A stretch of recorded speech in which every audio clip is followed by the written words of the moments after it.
اعوذ باللہ من الشیطان الرجیم، میں اللہ تعالی کی پناہ میں آتا ہوں شیطان مردود سے۔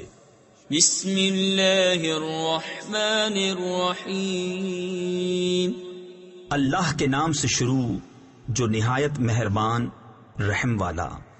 ارأیت الذی یکذب بالدین فذلك الذي يدع اليتيم ولا يحض على طعام المسكين۔ بھلا دیکھو تو جو دین کو جھٹلاتا ہے پھر وہ ہے جو یتیم کو دھکے دیتا ہے اور مسکین کو کھانا دینے کی رغبت نہیں دیتا۔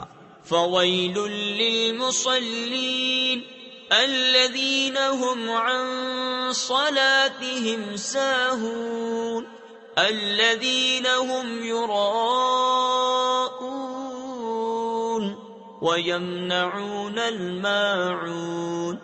تو ان نمازیوں کی خرابی ہے جو اپنی نماز سے بھولے بیٹھے ہیں، وہ جو دکھاوا کرتے ہیں اور برتنے کی چیز مانگے نہیں دیتے۔ صدق اللہ العظیم۔